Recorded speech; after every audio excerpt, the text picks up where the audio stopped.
Good morning दोस्तों।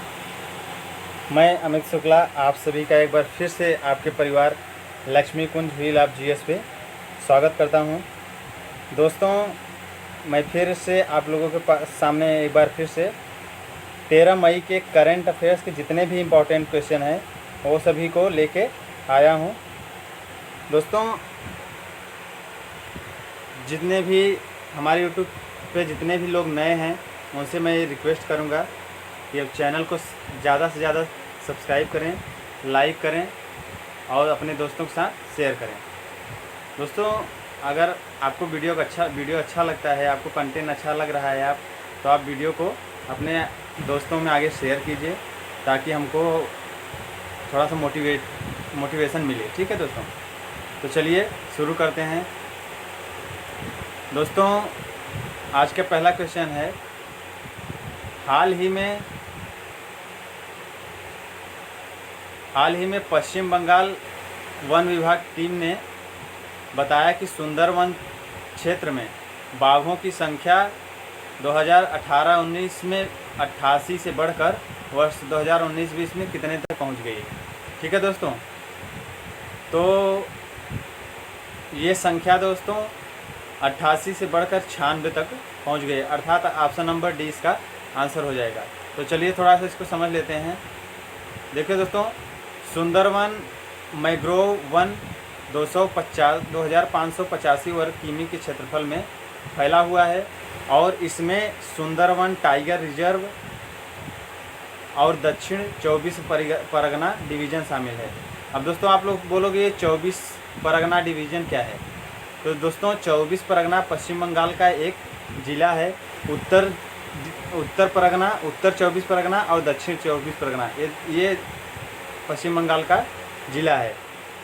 तो दोस्तों 24 परगना दक्षिण डिवीज़न में 23 बाघ, जबकि सुंदरवन टाइगर रिजर्व के 4 डिवीज़नों में 73 बाघों की उपस्थिति को दर्ज किया गया है। सुंदरवन पश्चिम बंगाल के उत्तर एवं दक्षिण 24 परगना जिले के 19 विकास खंडों में फैला हुआ है। यह भारत एवं बांग्लादेश दोनों देशों में फैला हुआ दलदली वन क्षेत्र है। यहाँ पाए जाने वाली सुंदरी नामक वृक्षों के कारण प्रसिद्ध है। तो दोस्तों यह वन जो है वह सुंदरी नामक वृक्ष के कारण प्रसिद्ध है। तो सुंदरी वन एक प्रकार का पेड़ है वहाँ पे जो अपने जड़ों के द्वारा श्वसन करता है। ठीक है दोस्तों, तो इसका आंसर हो जाएगा option number D. Option number D इसका सही आंसर हो जाएगा। तो चलिए दोस्तों अगला क्वेश्चन देखते हैं। दोस्तों हमारा अगला क्वेश्चन है, भारत सरकार और एशियाई इंफ्रास्ट्रक्चर इन्वेस्टमेंट बैंक ने कोविड-19 से निपटने हेतु कितने मिलियन डॉलर की कोविड-19 आपातकालीन उपाय एवं स्वास्थ्य प्रणाली तैयारी परियोजना संबंधी समझौते पर हस्ताक्षर किए हैं। तो दोस्तों एशियाई इंफ्रास्ट्रक्चर इन्वेस्ट बैंक एशियाई बैंक है। इसने कोविड-19 जैसी महामारी से लड़ने के लिए भारत के साथ 500 मिलियन डॉलर का समझौता किया है। मतलब कि इसने 500 मिलियन डॉलर भारत को एक कर्ज के रूप में, लोन के रूप में दिया है। ठीक है दोस्तों, तो इसका आंसर हो जाएगा ऑप्शन नंबर 1 500 मिलियन डॉलर। थोड़ा इसको और समझते हैं दोस्तों। देखिए दोस्तों, कोविड-19 आपातकालीन उपाय एवं स्वास्थ्य प्रणाली तैयारी परियोजना में विश्व बैंक ने भी 1.0 बिलियन डॉलर की आर्थिक सहायता प्रदान किया है। गौर मतलब है कि इस परियोजना के तहत भारत के सभी राज्यों एवं केंद्र शासित प्रदेशों को शामिल किया जाएगा। अर्थात एशियाई इंफ्रास्ट्रक्चर इन्वेस्टमेंट बैंक द्वारा भारत को दी जाने वाली मदद अब तक की स्वास्थ्य संबंधी पहली सहायता है। एशियाई इंफ्रास्ट्रक्चर इन्वेस्टमेंट बैंक एक बहुपक्षीय विकास बैंक है जो एशिया और उसके बाहर के सामाजिक और आर्थिक नतीजों में सुधार के लिए एक मिशन के रूप में कार्य करता है। ठीक है दोस्तों, तो चलिए अगले क्वेश्चन पे चलते हैं। दोस्तों हमारा अगला क्वेश्चन है, हाल ही में भारतीय रक्षा मंत्री ने किस राज्य में 80 किलोमीटर की सड़क को देश को समर्पित किया, जो लिपुलेख दर्रे से होकर कैलाश मानसरोवर यात्रा के लिए एक नवीन मार्ग है। तो दोस्तों अभी हाल ही में हमारे जो रक्षा मंत्री श्री राजनाथ जी हैं, उन्होंने लिपुलेख दर्रे से होकर कैलाश मानसरोवर तक जाने के लिए एक 80 किलोमीटर नए सड़क को हरी झंडी दिखाई, जिसको उन्होंने वीडियो कॉन्फ्रेंसिंग के जरिए हरी झंडी दिखाई। ठीक है दोस्तों, तो इसका यह पूछ रहा है कि यह नवीनतम मार्ग जो है वो किस राज्य में दिया समर्पित किया है उन्होंने। तो ठीक है दोस्तों, तो इसका आंसर हो जाएगा ऑप्शन नंबर बी, उत्तराखंड में। तो ठीक है दोस्तों, चलिए इसको थोड़ा सा और समझते हैं।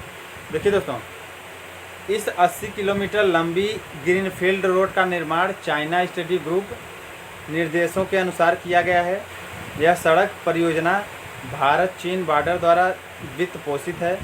इस सड़क मार्ग का निर्माण वास्तविक नियंत्रण रेखा लाइन ऑफ एक्चुअल कंट्रोल के करीब उत्तराखंड में किया गया है। इस सड़क का निर्माण सीमा सड़क संगठन द्वारा किया गया है। यह सड़क धारचूला को लिपुलेख मतलब चीन सीमा पर जोड़ती है। ठीक है दोस्तों, तो इसका आंसर हो जाएगा ऑप्शन नंबर बी, उत्तराखंड। तो चलिए अगले क्वेश्चन पे चलते हैं। दोस्तों अगला क्वेश्चन लेने से पहले मैं आप लोगों से एक बात बोलना चाहता हूं कि जो करंट अफेयर्स के जितने भी क्वेश्चन हैं उसका PDF का लिंक मैं डिस्क्रिप्शन में डाल देता हूं, तो आप सभी वहां से इसका PDF डाउनलोड कर सकते हैं। ठीक है दोस्तों, तो चलिए अगले क्वेश्चन पे चलते हैं।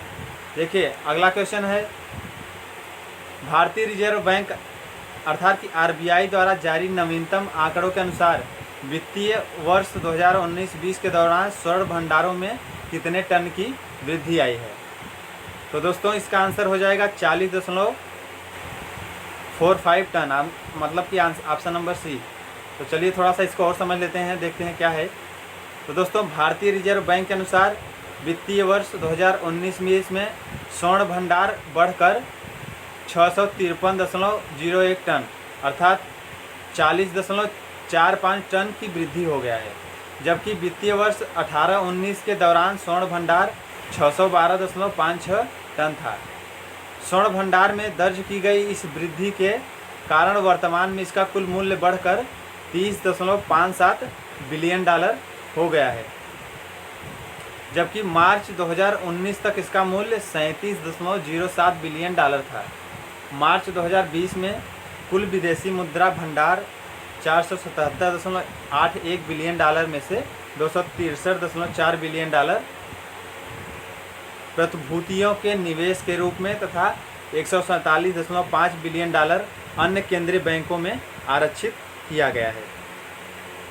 तो दोस्तों इसका आंसर हो जाएगा 40.45 टन अर्थात ऑप्शन नंबर सी। तो चलिए नेक्स्ट क्वेश्चन पे चलते हैं, देखते हैं। देखिए दोस्तों नेक्स्ट क्वेश्चन है, केंद्रीय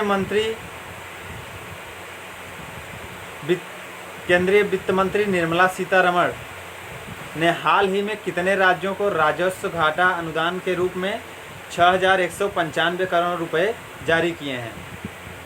तो दोस्तों ये हमारी वित्त मंत्री निर्मला सीतारमण ने अभी हाल में ही 14 राज्यों को राजस्व घाटा अनुदान के रूप में 6,195 करोड़ रुपए दिए हैं। तो देखिए राजस्व घाटा अनुदान तब दिया जाता है जब राज्यों को केंद्रीय करों में हिस्सेदारी के बाद राजस्व में किसी प्रकार का नुकसान हुआ हो। जिन राज्यों को राशि दी गई है उनमें से केरल को 1,276.91 करोड़ रुपए, पंजाब को 638 करोड़ रुपए और पश्चिम बंगाल को 417.75 करोड़ रुपए दिए गए हैं। वहीं इससे पहले भी केंद्र सरकार की ओर से राज्यों को आर्थिक पैकेज दिए जा चुके हैं। ठीक है दोस्तों, तो चलिए नेक्स्ट क्वेश्चन पे चलते हैं। देखिए दोस्तों हमारा नेक्स्ट क्वेश्चन है, अंतर्राष्ट्रीय नर्स दिवस निम्न में से किस दिन मनाया जाता है। तो दोस्तों यह मनाया जाता है 12 मई को। अभी मतलब कि हमने कल ही 12 मई के दिन अंतर्राष्ट्रीय नर्स दिवस के रूप में मनाया है। अब ये क्यों मनाया जाता है, थोड़ा सा इसको भी समझ लेते हैं। तो देखिए दोस्तों, अंतर्राष्ट्रीय नर्स दिवस नोबल नर्सिंग सेवा की शुरुआत करने वाली फ्लोरेंस नाइटिंगेल के जन्म दिवस पर हर साल दुनिया भर में 12 मई को मनाया जाता है। अब देखते हैं, देखिए फ्लोरेंस नाइटिंगेल का जन्म ब्रिटिश परिवार में 12 मई 1820 को हुआ था। उन्होंने 1860 में सेंट थॉमस अस्पताल और नर्सों के लिए नाइटिंगेल प्रशिक्षण स्कूल की स्थापना कर ख्याति बटोरी थी। इंटरनेशनल काउंसिल ऑफ नर्स मतलब कि ICN 1965 में 1965 से अंतर्राष्ट्रीय नर्स दिवस मनाता आ रहा है। ठीक है दोस्तों, तो अंतर्राष्ट्रीय नर्स दिवस हर साल 12 मई को मनाया जाता है, अर्थात इसका ऑप्शन नंबर 1 सही हो जाएगा। अगला क्वेश्चन है, हाल ही में किस देश ने FIDE-Chess.com ऑनलाइन नेशंस कप खिताब अपने नाम किया? तो देखिए दोस्तों, कोविड-19 की वजह से FIDE-Chess.com का जो है ऑनलाइन नेशंस कप का खिताब ऑनलाइन खेला गया, जिसमें चाइना ने पहला स्थान प्राप्त किया, मतलब कि इसका ऑप्शन नंबर बी हो जाएगा। और अब देखिए दोस्तों, इसमें क्वेश्चन पूछ सकता है कि भारत कौन से स्थान पे रहा। तो दोस्तों भारत रहा 5वें स्थान पे। ठीक है दोस्तों, तो देखिए इसको थोड़ा और समझते हैं। चीन ने कोरोना वायरस के कारण दुनिया भर में लगे लॉकडाउन के बीच पहली बार आयोजित FIDE-Chess.com ऑनलाइन नेशंस कप शतरंज खिताब जीत लिया है। वह टीमों के बीच भारत को 5वां स्थान मिला। चीन ने राउंड रोबिन के दौर में शानदार प्रदर्शन किया और वह फिर सुपर फाइनल में अमेरिका से 2-2 का ड्रा खेला, जो उसे खिताब दिलाने के लिए काफ़ी था। अमेरिका को दूसरा, यूरोप को तीसरा, रूस को चौथा, भारत को 5वां और शेष 20 टीम को 6वां स्थान मिला। तो ठीक है दोस्तों, मतलब कि इसका आंसर हो जाएगा बी, चीन। चलिए अगले क्वेश्चन पे चलते हैं, देखते हैं अगला क्वेश्चन क्या है। देखिए दोस्तों, हमारा अगला क्वेश्चन है, केंद्रीय मंत्री नरेंद्र सिंह तोमर ने हाल ही में किसानों को ऑनलाइन पोर्टल के माध्यम से अपनी फसल की उपज बेचने की सुविधा प्रदान करने हेतु राष्ट्रीय कृषि बाजार ENAM के साथ कितने नई मंडियों का एकीकरण किया है? तो दोस्तों देखिए, ENAM एक डिजिटल मतलब कि डिजिटल राष्ट्रीय कृषि बाजार है, डिजिटल मार्केट है, डिजिटल मंडी है। तो अभी तक जो मंडी थे उसमें 177 मंडियों को और नया जोड़ा गया है। ठीक है, तो टोटल कितने ये मंडियां जो है 117 लोगों को और जोड़ के बनाया गया है। तो इसका आंसर हो जाएगा ऑप्शन नंबर सी।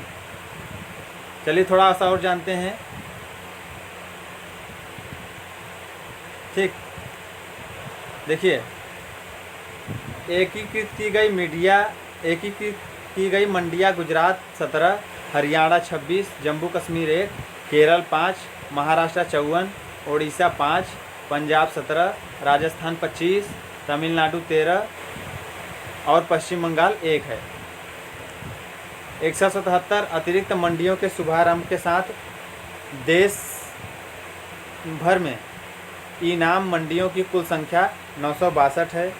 इससे पहले 785 मंडियों को 17 राज्यों और 2 केंद्र शासित प्रदेशों में ENAM के साथ एकीकृत किया गया था, जिसमें 1.66 करोड़ किसान, 1.30 लाख व्यापारी और 71,911 कमीशन एजेंट थे। राष्ट्रीय कृषि बाजार ENAM भारत सरकार की एक अत्यंत महत्वाकांक्षी सफल योजना है। ठीक है, तो इसका आंसर हो जाएगा 177 अर्थात ऑप्शन नंबर सी। तो चलिए नेक्स्ट क्वेश्चन पे चलते हैं। देखिए हमारा नेक्स्ट क्वेश्चन क्या है। देखिए दोस्तों, नेक्स्ट क्वेश्चन है हमारा, केंद्र सरकार ने सभी यूनियन टेरिटरी और राज्यों द्वारा आधार नंबर से राशन कार्ड को लिंक करने की हेडलाइन किस तारीख तक के लिए बढ़ा दी गई है। तो देखिए दोस्तों, जो हमारा राशन मिलता है तो वहाँ अब आधार कार्ड से उसको लिंक करना अनिवार्य कर दिया है गवर्नमेंट ने। तो कुछ यूनियन टेरिटरी हैं और कुछ राज्य हैं जहाँ पे अभी तक ये सिस्टम नहीं हो पाया है, तो वहाँ पर आधार कार्ड से लिंक करने के लिए जो डेट है वो 30 सितंबर तक बढ़ा दी गई है। तो इसका आंसर हो जाएगा ऑप्शन नंबर 1, 30 सितंबर। अब देखिए थोड़ा और समझते हैं। केंद्र सरकार ने 11 मई को स्पष्ट किया था कि राशन कार्ड को आधार से जोड़ने की अवधि सितंबर तक बढ़ा दी गई है। इसके साथ ही उसने इस बात पर भी जोर दिया कि बायोमेट्रिक पहचान नहीं होने के बावजूद लाभार्थी का उसके हिस्से का राशन कोटा मिलता रहेगा। खाद्य विभाग ने कहा कि केंद्र और राज्य सरकारों के प्रयास से 23.5 करोड़ राशन कार्ड में से लगभग 90% राशन कार्ड को पहले ही आधार नंबर से जोड़ा जा चुका है। वहीं पीडीएस के लगभग 80 करोड़ लाभार्थियों में से 85% लोगों के आधार नंबर उनके संबंधित राशन कार्ड से जोड़े जा चुके हैं। तो कुल मिलाकर दोस्तों 30 सितंबर तक डेट को बढ़ा दिया गया है आधार कार्ड से लिंक करने के लिए राशन कार्ड को। ठीक है, तो चलिए अपने नेक्स्ट क्वेश्चन पे चलते हैं। देखिए दोस्तों, हमारा नेक्स्ट क्वेश्चन है, हाल ही में किस राज्य के पुलिस ने घर बैठे हुए प्राथमिकी दर्ज कराने के एफआईआर आपके द्वार योजना की शुरुआत की है। तो देखिए दोस्तों, मध्य प्रदेश सरकार ने पुलिस ने वहाँ पे एफआईआर आपके द्वार एक योजना चलाई है, जिसके तहत आप घर से एफआईआर कर सकते हो। तो फिर वहाँ पे आपके घर पे 100 नंबर की जो टीम होती है पुलिस की, वो आपके घर पे जाएगी, वहाँ से आपकी एफआईआर दर्ज करेगी। आपको थाने आने की ज़रूरत नहीं है। तो ठीक है दोस्तों, तो ये कौन सा राज्य है? मध्य प्रदेश। साथ ही साथ मैं दोस्तों बता देना चाहता हूँ कि यह मध्य प्रदेश पहला राज्य है जो घर बैठे एफआईआर दर्ज करने की योजना को शुरुआत किया है। ठीक है, तो चलिए इसको थोड़ा और समझते हैं। देखिए, इसे पायलट प्रोजेक्ट प्रायोगिक परियोजना के रूप में प्रदेश के 23 थानों से शुरू किया गया। इसके तहत शिकायत प्राप्त होते ही डायल 100 शिकायतकर्ता के घर जाकर प्राथमिकी दर्ज करेगी। राज्य सरकार का दावा है कि मध्य प्रदेश इस प्रकार की योजना लागू करने वाला देश का पहला राज्य बन चुका है। ठीक है दोस्तों, तो इसका आंसर हो जाएगा मध्य प्रदेश, अर्थात ऑप्शन नंबर सी। तो चलिए आज के अपने अंतिम क्वेश्चन पर चलते हैं। तो देखिए दोस्तों, अंतिम क्वेश्चन है कि प्रधानमंत्री नरेंद्र मोदी ने 12 मई 2020 को लॉकडाउन जारी रखने के साथ साथ देश के श्रमिकों के लिए कितना आर्थिक पैकेज देने की घोषणा की है। तो दोस्तों, आपको सभी को पता ही होगा कि 12 मई को 8 बजे माननीय श्री नरेंद्र मोदी ने देश को चौथा संबोधन दिया। ये उनका चौथा संबोधन था, जिसमें उन्होंने श्रमिकों के लिए आर्थिक पैकेज दिया है, जिसका अमाउंट है 20 लाख करोड़, अर्थात ऑप्शन नंबर 1 ए इसका सही आंसर हो जाएगा। अब थोड़ा सा इसको और जान लेते हैं कि इसमें क्या है। देखिए, प्रधानमंत्री ने कहा है कि 20 करोड़ का यह आत्मनिर्भर भारत अभियान पैकेज देश की कुल डीजीपी का करीब 10% है। मतलब कि देश की जितनी डीजीपी है उसका 10% हिस्सा जो है उन्होंने श्रमिकों के लिए पैकेज देने की घोषणा की है। उन्होंने ये भी कहा कि पिछले 2 महीने में प्रधानमंत्री का यह चौथा राष्ट्र के नाम संबोधन है। कोरोना संकट के बीच प्रधानमंत्री ने पहली बार 18 मार्च को देश को संबोधित किया था। देखिए, प्रधानमंत्री ने साथ साथ कहा कि लॉकडाउन जारी रहेंगे। 18 मई से पहले इसके स्वरूप का घोषणा किया जाएगा कि लॉकडाउन कितने दिन के लिए बढ़ाना है। लेकिन ये कंफर्म हो गया है कि लॉकडाउन अभी बढ़ने वाला है। कितने दिन के लिए बढ़ने वाला है, ये 18 मई से पहले विचार करके बता दिया जाएगा। ठीक है दोस्तों। साथ ही साथ प्रधानमंत्री जी ने कहा कि जो लॉकडाउन 4 है या पूरी तरह से नए रूप और रंग वाला होगा, नए नियमों वाला होगा। दोस्तों हो सकता है इसमें कुछ हम लोगों को नया देखने को मिले, कहीं कहीं कुछ राज्यों में छूट भी मिले। क्या होता है ये तो अब जब उसकी प्रक्रिया बन जाएगी तभी पता चलेगा। फ़िलहाल 18 मई से लॉकडाउन, चौथा लॉकडाउन शुरू हो जाएगा। ठीक, तो देखिए, तो इस दौरान उन्होंने ये भी कहा कि सबसे बड़ा हथियार सामाजिक दूरी है, अर्थात कोरोना से अगर हमको लड़ना है तो सबसे बड़ा हथियार सोशल डिस्टेंसिंग है। तो उन्होंने सोशल डिस्टेंसिंग मेंटेन करने की अपील भी की। देखिए, प्रधानमंत्री मोदी ने राज्यों के मुख्यमंत्रियों के साथ कोविड-19 और लॉकडाउन के विषय पर चर्चा की थी। प्रधानमंत्री मोदी ने कहा था कि भले ही हम लॉकडाउन को क्रमबद्ध ढंग से हटाने पर गौर कर रहे हैं, लेकिन हमें यह लगातार याद रखना चाहिए कि जब तक हम कोई वैक्सीन या समाधान नहीं ढूंढ लेते हैं, तब तक वायरस से लड़ने हेतु हमारे पास सबसे बड़ा हथियार सोशल डिस्टेंसिंग अर्थात सामाजिक दूरी बनाए रखना ही है। तो दोस्तों उन्होंने सोशल डिस्टेंसिंग मेंटेन करने की अपील की है। चलिए साथ ही कुछ मुख्य बिंदु भी देख लेते हैं कि मुख्य बिंदु क्या है इसमें। देखिए दोस्तों, प्रधानमंत्री ने कहा कि हाल ही में सरकार ने कोरोना संकट से जुड़ी जो आर्थिक घोषणाएं की है, जो रिजर्व बैंक के फैसले थे, और आज जिस आर्थिक पैकेज का घोषणा हो रहा है उसे जोड़े तो ये लगभग 20 लाख करोड़ रुपए का है। ये पैकेज भारत की डीजीपी का करीब 10% है। ठीक है। प्रधानमंत्री ने यह भी कहा कि ये आर्थिक पैकेज देश के उन श्रमिकों के लिए है, देश के उस किसान के लिए है जो हर स्थिति, हर मौसम में देशवासियों के लिए दिन रात परिश्रम कर रहा है। ठीक है। साथ ही साथ प्रधानमंत्री ने ये भी कहा कि संकट इतना बड़ा है कि किसी भी बड़ी से बड़ी व्यवस्थाएं हिल गई हैं, लेकिन इन्हीं परिस्थितियों में हमारे देश के गरीब भाई बहनें, उनकी संघर्ष शक्ति ने उनकी संयम शक्ति का भी प्रदर्शन किया है। अर्थात उन्होंने गरीब मजदूरों की सराहना करते हुए, देशवासियों की सराहना करते हुए बताया कि संकट कितना बड़ा है। और साथ साथ उन्होंने अपील किया कि अभी तक इसका कोई वैक्सीन नहीं आया है, कोई इसका हमें उपचार नहीं मिला है, तब तक हमारे पास में सिर्फ एक ही हथियार है जो है सोशल डिस्टेंसिंग। तो दोस्तों मैं भी आप लोगों से रिक्वेस्ट करता हूं कि सोशल डिस्टेंसिंग बनाए रखिए, घर पे रहिए और घर पे रह के अपनी तैयारी जैसी भी चल रही है करते रहिए। ठीक है दोस्तों। तो ये था 13 मई अर्थात आज का जितने भी इम्पॉर्टेंट करेंट अफेयर्स के क्वेश्चन हैं। तो आई होप कि आप लोगों को समझ में आया होगा।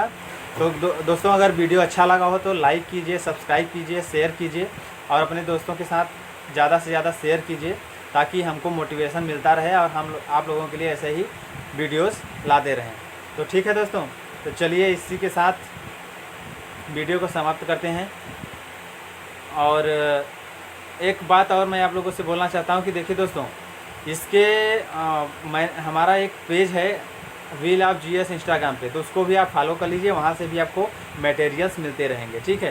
तो चलिए आज का वीडियो यहीं पे समाप्त करते हैं। ठीक है।